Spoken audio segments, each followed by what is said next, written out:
This man wey dey see so na him be General Moses Ali, the strong man of Uganda. But you see say the man dey sick now. See am, no fit even hold pen, no fit hold anything. Now he come dey still dey tanda for seat say he must continue to be in power. Africa, I don't know wetin do us, I dey tell you true. I don't know wetin do us. See as e dey behave now. No be say we dey laugh am, but at least leave the seat and make another person enter. Bring your child, bring your nephew, bring your cousin, make them rule. No problem. God help Africa. God. This man is 86 years old. Listen again. He's the Lion of Adjumani. He's a general in the army, retired. His name is General Moses Ali. He's from Uganda. And let me shock you more. This man is the second deputy prime minister of Uganda. He just won a new election and is getting sworn in.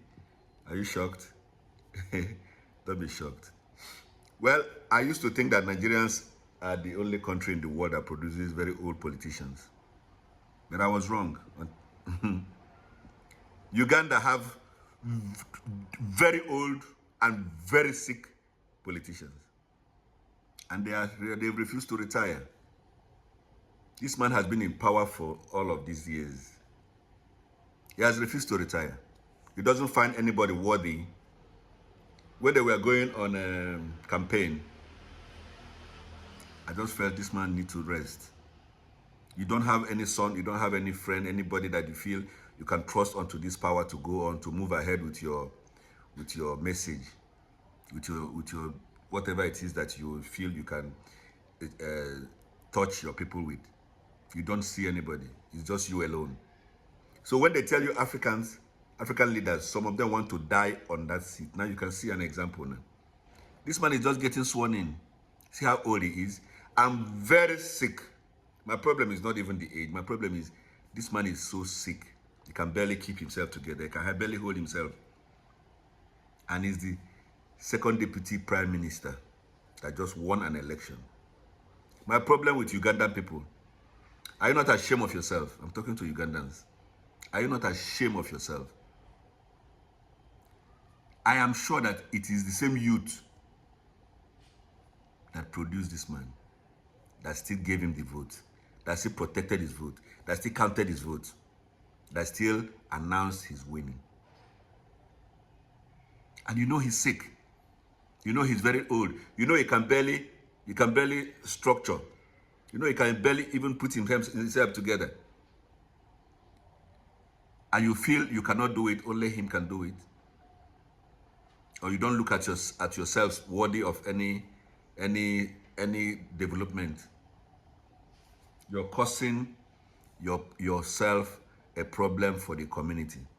If you continue to vote these alien people into your office, then you don't want to move on.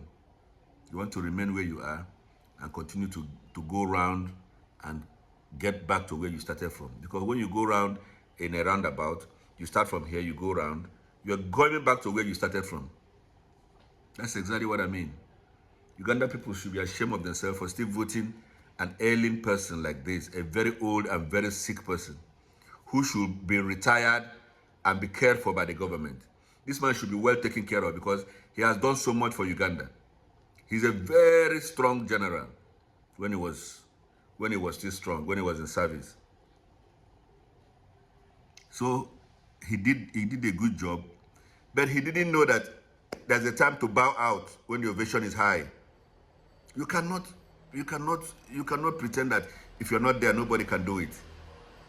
A lot of people will do it. Now you can see how sick he is, and he's still there, bent on. He went on campaign this way. He went on campaign this way. Why don't you allow him to present his son as his rep? This man can barely walk, can barely talk, can just not do anything rationally, and you're still voting him. Well, this is to the youth of Uganda. You need to think of something much better that's going to come with this thing for your community. This man is sick. This man needs to retire. I give my advice to all the people of Uganda. Please go ahead, get a new leader. This man is very sick. And to General Ali, you've done your best. You've given everything for the Ugandan people. Please, it's time to bow out and it's time to retire. Don't touch the dial. I will see you in the next episode. Bye-bye.